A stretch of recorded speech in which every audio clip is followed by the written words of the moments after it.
பஞ்சி உள்ள வாங்க. வாசல் கிட்ட நின்னு எட்டி வந்து கிடக்கியே. அக்கா ஓ மர்மோ இல்ல வீட்ல? ஆமா வீட்டுக்குள்ள வா. ஏ வெள்ளையம்மா நாங்க ரெண்டு பேரும் உன தென்னையில காணலன்னா எங்க ஊரை விட்டு ஓடிச்சேன்னு நினைச்சேன்.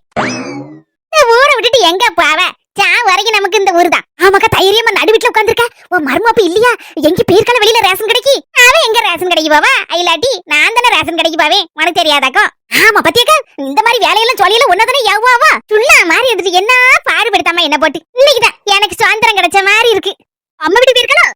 ஆமா ஜன தாயி அம்மைக்கு அப்பாவுக்கு 60 கல்யாணம் முடிச்சு வைக்காவலாம். அதுக்குதான் பேருக்கா என் மருமகாரி.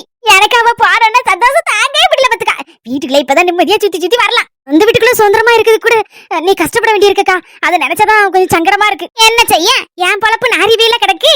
அவ என்னைக்கு காலடி எடுத்து வச்சால அன்னையில இருந்து நான் தெருல இக்க நான் ஒண்ணு சொல்லுது நீ தப்பா நினைச்சுக்கிட மாட்டிய. சொல்லு செல்ல தாயி நான் எதுக்கு நினைக்க போறேன். நீ உன் மருமக காலடி எடுத்து வச்ச நேரத்துல இருந்து அவ ஒண்ணு விரட்டிட்டான்னு சொல்லி சொல்லுத. ஆனா நீ அவ காலடி எடுத்து வச்ச நேரத்துல இருந்து அவளை கொஞ்ச நாள் என்ன பாடுபடுத்தினேன்னு எங்களுக்கு தானக்க தெரியும். நான் என்ன பாடுபடுத்தினேன் அவள இக்க மத்த ஆளுகளுக்கு தெரியாம இருக்கலாம். ஆனா எங்க ரெண்டு பேருக்கு தெரியதானே செய்யும். உன் மருமக போட்ட நகை நட்டு எல்லாத்தையும் கலத்தி கல்யாணம் முடிச்ச மறுநாளே ஆசாரிய கூட்டு வந்து நிறுத்து பார்த்த ஆளுதானே. நிறுத்து மட்டும் பாக்கலக்கா. அத நல்ல ஆசாரிட்ட சொல்லி உரசி அது நல்ல சுத்த தங்கமா இல்லையான்னு பாக்க சொன்னவள நீ தானக்கா. மருமகளுக்கு அம்மையும் அப்பவும் பிள்ளைய பார்க்க வந்த இடத்துல வெடுக்குன்னு பியாசனவ நீ தானே. அந்த சம்மந்தக்காரருக்கு ஆடு அடிச்சு குழம்பு வைக்காண்டா, கோழி குருமா வச்சு கொடுக்காண்டா, பப்படம் பாயசத்தோட சாப்பாடு போடாண்டா, ஒரு காப்பி தண்ணியாவது போட்டு எடுத்து கொடுக்கணும்லக்கா. பால் வாங்க பைசா இல்லன்னு உன் மருமட்ட சொன்ன ஆளுதானே நீ. மொபட்ட சொல்லி கொடுத்து அந்த பிள்ளைய அடிக்க சொன்னவதானே நீ. அது நிறுத்துங்க. இதுக்குதான் ரெண்டு பேரும் வந்தேளாக்கும். கோவப்படாத கொஞ்சம் யோசிச்சு பாரு.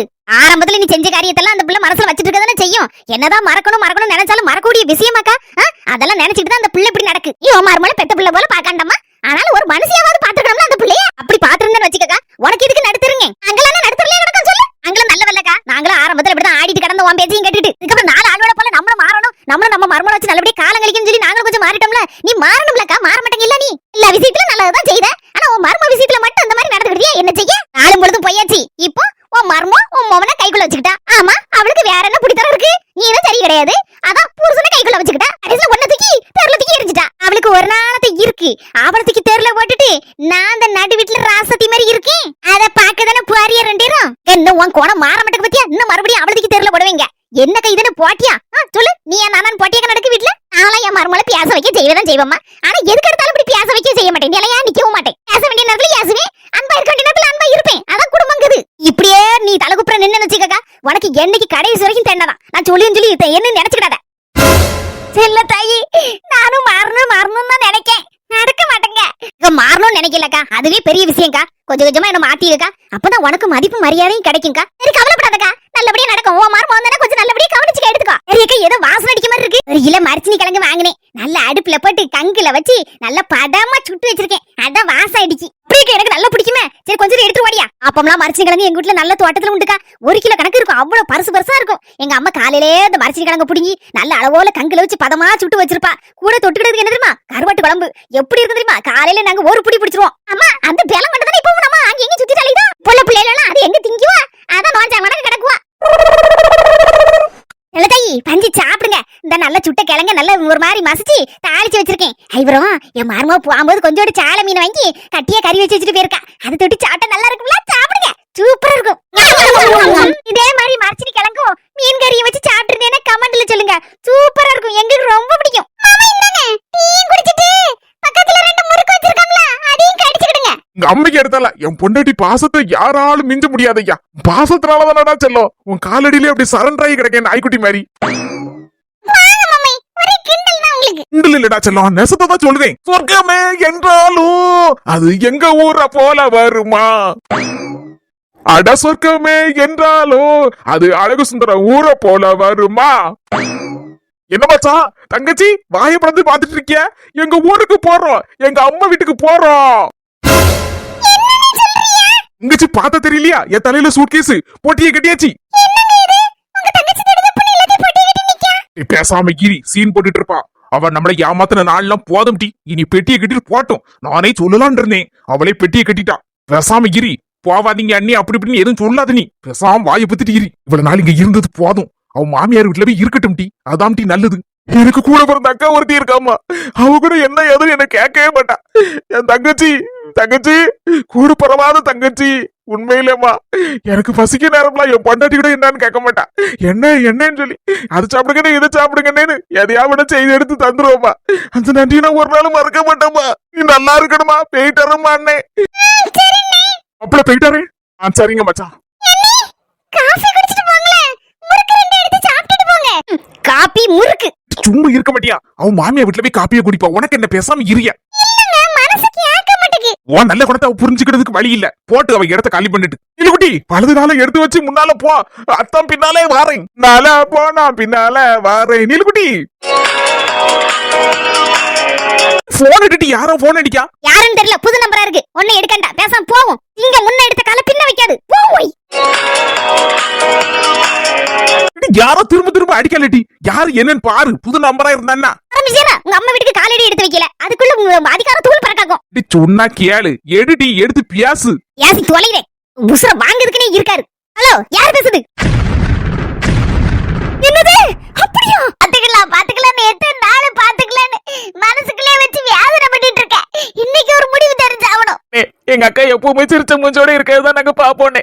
அன்னைக்கு மனசு உடஞ்சு அழும்போது ரொம்ப சங்கடமா இருக்கட்டே. தயவு செய்து என்ன நடந்ததுன்னு சொல்லிருக்கனே. இதுல தலையிடறதுக்கு எங்களுக்கு எந்த உரிமையும் கிடையாது. இருந்தாலும் எங்க அக்கா அழத தாங்க முடியலனே எங்களால. ஆமனே, நல்லா இருப்பியண்ணே. சொல்லிருக்கண்ணே. வார பக்கம் பார்த்தா இந்த இடத்த விட்டு நீங்க எந்திரிக்க மாட்டாமல இருக்க. அவ ஒரு புடிவாத காரினே. சொல்லிருக்கண்ணே. நல்லா இருப்பியண்ணே. இவ்வளவு நடந்த பிறகு இனிமேல நான் சொல்லலன்னா சொல்லிருந்தம்மா. அன்னைக்கு என்ன நடந்துச்சுன்னா, அன்னைக்கு என்ன நடந்துன்னு சொல்லதுக்கு முன்னாடி மதுக்குட்டி நடந்ததுன்னு சொன்னவனமா உங்களுக்கு எல்லாத்துக்குமே தெரியும். பத்மா தங்கச்சிக்கு புருஷன் அதான் முத்தையாவ எனக்கு ஆரம்பத்திலே தெரியும். ஆரம்பத்துல நான் ஒரு பலசர கடையில வேலை பார்த்துட்டு இருந்தேன். அந்த கடைக்கு பக்கத்து கடைக்கு அடிக்கடி வருவாரு. அப்படி கொஞ்சம் பழக்கமாச்சு. ரெண்டு பேருமே அப்படி பார்த்து பழகுனதுல ஃப்ரெண்ட் ஆயிட்டோம். நான் சொன்னேன், நாங்க பலசர கடையில வேலை பார்த்துட்டு இருக்கேன்னு எப்படி திருதுப்புன்னு விட்டுட்டு வர முடியும் அப்படின்னு. இப்ப எனக்கு கல்யாணம் ஆன புதுசு, சம்பளமும் கட்டாது.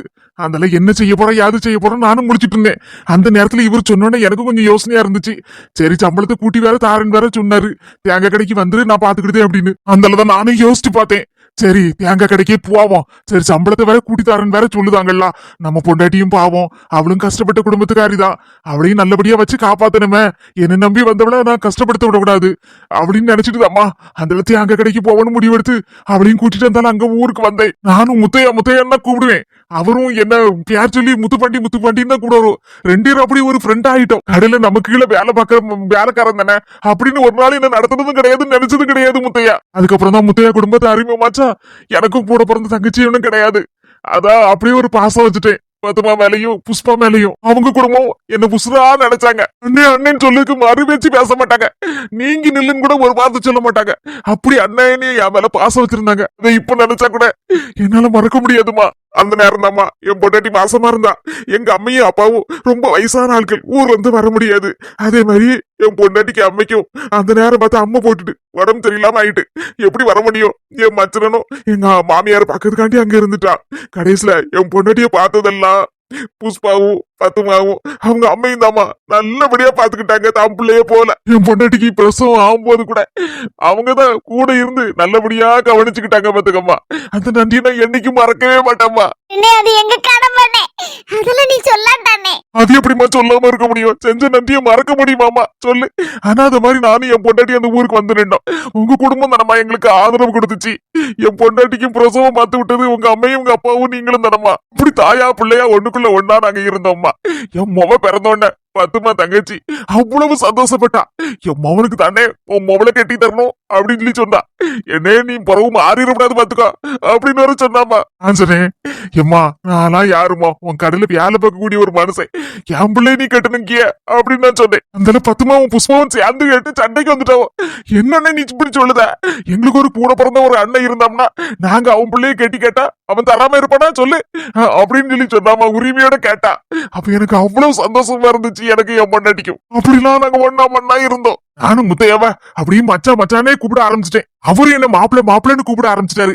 அதுல இருந்து தேங்காய் கடைக்கு வர ஆள்கள்லாம் நினைச்சுக்கிட்டாவோ ரெண்டு பேரும் நாங்களும் மச்சானும் போல இருக்குன்னு நினைச்சுக்கிட்டாவோ. அப்படிதான் எங்கிட்டையும் கேட்பாவோ. நாங்களும் அந்தாலும் சொல்லுவோம், ஆமா நாங்க ரெண்டு பேரும் மச்சானும் தான் அப்படின்னு சொல்லிட்டு சந்தோஷப்பட்டுக்கிடுவோம். சூழ்நிலையில தான் தேங்காய் கடையும் கொஞ்சம் கொஞ்சமா வளர ஆரம்பிச்சு. முத்தைய மச்சனும் பரவாயில்ல, நம்ம மொத்தமா கடை வச்சிருக்கோம், அதனால மொத்த கடையில கொஞ்சம் வர ஆளுகளுக்கு எல்லாம் கொஞ்சம் விலை குறைச்சு கொடுப்போம் அப்படின்னு சொல்லி விலை குறைச்சு கொடுக்க ஆரம்பிச்சாரு.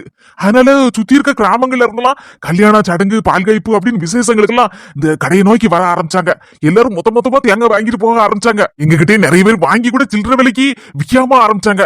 அப்படியே கொஞ்சம் வளர்ந்து பெருகிட்டு வியாபாரமும். முத்தைய மச்சானோ சொல்லக்கூடாது, சம்பளத்தை கூட்டி தந்தாரு. நானும் வேண்டாம் மச்சான் அப்படின்னு. இல்ல வச்சுக்க, நாளைக்கு ஒரு பிள்ளைய வச்சிருக்க, படிக்க வைக்கணும், பெரிய ஆளாக்கணும் அப்படின்னு சொல்லி சொல்லுவாரு. இப்படி சந்தோஷமா போயிட்டு இருந்த எங்க வாழ்க்கையில ஊரு கண்ணு பட்டுச்சோ, உறவு கண்ணு பட்டுச்சோ, எந்த பாவி கண்ணு பட்டுச்சோமா, எல்லாமே தலைகளா மாறி போயிட்டு. என்ன பண்ணே நடந்துச்சு? இடுதுப்புட வந்தா முத்தையா மச்சானுக்கு ஃப்ரெண்டுன்னு சொல்லி யார் குணசேகரன். அம்மனே எங்க மச்சானுக்கு கூட படிச்சவன், சின்ன வயசுல இருந்து ஃப்ரெண்ட்னு சொல்லிட்டு வந்தான். நீ சொல்லுது பார்த்தா அவனுக்கும் இந்த பிரச்சனைக்கு ஏதோ சம்பந்தம் இருக்கானே? ஆமாமா, அவன் தான் பாதி பிரச்சனைக்கு காரணம். என்னடி சொல்லுத? ஒண்ணு போலவா அவரும் எனக்கு இன்னொரு அண்ணன் மாதிரி நினைச்சிட்டு இருந்தேன். அப்படிதாம்மா நானும் நினைச்சேன். ஆனா அந்த படுபாவி பையன் என்னெல்லாம் செஞ்சா தெரியுமா? என்னடி சொல்லுத?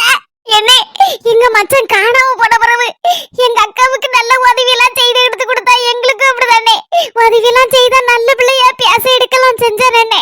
அதுக்கப்புறம் என்னவோ அவனுக்கு மச்சான் ஏதோ இந்த பிசினஸ் பண்ணதான் குஜராத்ல அப்படின்னு சொல்லிட்டு அங்க போறேன் குடும்பத்தோட சொல்லிட்டு போகும்போது ஒரு அட்ரஸ் தந்துட்டு போனா. தங்கச்சி இதுக்கு லெட்டர் போட்டு என்ன உதவினாலும் என்கிட்ட கேளு அப்படின்னா, நானும் அதுக்கப்புறம் 2-3 தடவை லெட்டர் எழுதி போட்டேன். எங்க அக்காவும் போட்டா. கடைசியில எதுக்குமே பதில் வரலன்னே, வரவே இல்ல. அதனால நாங்களும் அப்படியே விட்டுட்டோம். வேற என்ன செய்ய முடியும்? இந்த காலத்து மாதிரி போனா இருக்கு. என்னெல்லாமே நடந்திருக்க. நானும் அப்படிதாம்மா, அவன் ரொம்ப நல்லவன் நினைச்சு ஏமாந்துட்டேம்மா. பாவி கொலை செய்கிறா. அவன் பேர்தாம்மா கொலை செய்கிறேன். அவன் பேருக்கு எதிராதான் அவ்வளவு காரியத்தையும் செஞ்சான். முத்தையா மச்சானுக்கு ஃப்ரெண்டுங்கிற பேர்ல கொஞ்சம் கொஞ்சமா கடையில வந்து இருக்க ஆரம்பிச்சான். அதுக்கப்புறம் கடையில இருக்க கணக்கு விளக்கெல்லாம் அப்படியே லேசா பார்க்க ஆரம்பிச்சான். முத்தையா மச்சானோ அந்த கொலை செய்கிறன்னு நம்பியே எல்லாத்தையும் பொறுப்பு ஒப்படைச்சிட்டு எங்கேயா போனா கூட போயிருவாரு. ஆமானே, அப்படிதான் இருந்தாரு. அந்த கொலை செய்கிற நல்லா பயன்படுத்திக்கிட்டாமா. எப்படி எல்லாம் அநியாயம் பண்ணுதாங்க? வரவி என்னனே நடந்துச்சு? இந்த கொலை செய்கிற அப்படியே தியானு மாதிரி இனிக்க பேசுவாமா. அப்படிதாம்மா முத்தைய மச்சானையும் கொஞ்சம் கொஞ்சமா கவுக்க ஆரம்பிச்சான். ஒரு நாள் கடைக்கு போயிருக்கும் போது முத்தைய மச்சான் கணக்கு பார்த்துட்டு இருந்தாரு. மச்சான் ஒரு 2 லோடு தேங்காய் வந்து இறங்கிருக்கு அப்படின்னு சொல்லி சொல்லிட்டு இருந்தேன். அந்த ஒரு மாதிரி பேச ஆரம்பிச்சாரு. நான் கூர்ந்து கவனிக்க ஆரம்பிச்சேன். அவர்கிட்ட இருந்து ஒரு மாதிரி வாட அடிக்க ஆரம்பிச்சு. என்னனே சொல்லுத? பாடையா? அப்படினா முத்தைய மச்சான் குடிச்சிருந்தாருமா, அந்த வாடதான் வந்துச்சு. அட கடவுளே! என்னனே சொல்லுத? எங்க மச்சானுக்கு அப்படி ஒரு பழக்கமே இல்லையேனே. எனக்கு தெரியுமா, கூட இருந்து எத்தனை நாள் வேலை பார்த்திருக்கேன். அப்படி ஒரு பழக்கமே அவர்கிட்ட கிடையாது. புதுசா அன்னைக்குதான் ஆரம்பிச்சிருக்காரு போல இருக்கு. அந்த கொடசேகர படுபாவி பையதான் இந்த மாதிரி சுவாலியெல்லாம் பாத்துக்கிட்டு இருக்காமா. கடவுளே, நான் எப்படி எல்லாம் நினைச்சிருந்தேன். அந்த கொடசேகரன எப்படி எல்லாம் பண்ணிருக்கா? இப்படி குடிக்க வச்சிருக்காரா அந்த அண்ணனை? அப்பா கடையில வச்சு இப்படிதான் வாட வரும். என்னனே சொல்லுத? ஆமாமா, நான் நெசத்தை தான் சொல்லுதேன். நான் ஒரு நாளும் பொய் சொல்லலம்மா. அதெல்லாம் சொன்ன உன் மனசுலாம் கஷ்டப்படும் நினைச்சதாமா இதெல்லாம் வெளியே சொல்லாம இவ்வளவு நாளும் தள்ளி தள்ளி போயிட்டே இருந்தேன். வேற வழி இல்லாமதாமா இதெல்லாம் சொல்ல வேண்டியதாயிட்டு. அப்பப்ப குடிக்க அன்னைக்கலாம் முத்தைய மச்சான் கடையில அப்படி இருந்துக்கிடுவாரு. நான் கேப்பேன், மச்சான் வீட்டுக்கு போலியா, தங்கச்சி காத்திருக்குமே, பிள்ளை வேற இருக்கேன் அப்படின்னு. அந்த மச்சான் சொல்லுவாரு, போ எனக்கு கொஞ்சம் வேலை இருக்கு, நீ சீக்கிரம் கிளம்பிப்போ, நான் பாத்துக்கிட்டேன். ராத்திரி இந்த தேங்காய் மூட வர வேண்டி இருக்கு, அங்க இருந்து வர வேண்டி இருக்கு, இங்க இருந்து வர வேண்டி இருக்கு, நான் எல்லாத்தையும் பார்க்க வேண்டாமா அப்படிம்பாரு. நான் வீட்டுக்கு போயிட்டோம்னா எல்லாம் அப்படி இல்ல வம்பால கிடக்கும் அப்படின்லாம் சொல்லி என்ன சமாளிச்சிருவாருமா. ஆமானே, அப்போ எங்க அக்காவும் சொல்லுவா, இடி மச்சான் கடையில படுத்துக்கிட்டு வரட்டி இன்னைக்கு தேங்காய் மூட வருது, அங்க வருது இங்க வருதுன்னு சொல்லுதாரு. பாவம் மனசே, என்ன மாதிரி வளைச்சு நடக்கா அப்படிம்பால. ஆனா இங்க இப்படி எல்லாம் நடந்திருக்கு. இப்படிதான் என்னைக்கெல்லாம் குடிக்காரோ அன்னைக்கெல்லாம் வீட்டுக்கே போக மாட்டாரு. இத தங்கச்சிட்ட எப்படி சொல்ல அப்படின்னு சொல்லி எனக்கு மனசு சங்கடமா இருக்கும். சரி மனசு திருந்திருவாரு அப்படின்னு நானும் நிறைய நாள் சொல்லுவேன். மச்சான் இதெல்லாம் வேண்டாம், தங்கச்சி தெரியாது, பாவம் கஷ்டப்படுவா அப்படின்லாம் சொல்லியிருக்கேன். அவர் கேட்கவே மாட்டாரு, என்கிட்ட கோவப்படுவாரு.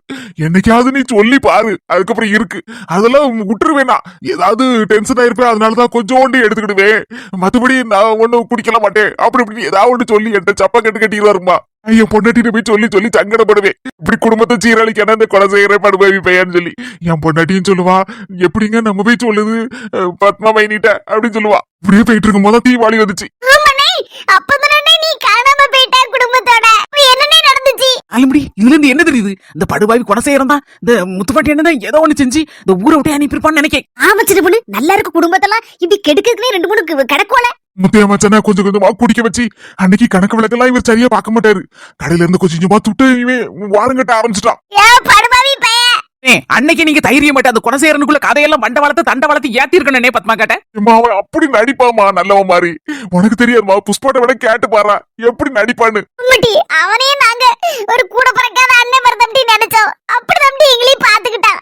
அதனால தரட்டி அந்த படுபாவி எனக்கு நம்பிட்டோம். நானே எங்க அக்காவும் இப்பெல்லாம் தெரியுது இப்படி எல்லாம் வேலை பார்த்துருக்கான்னு.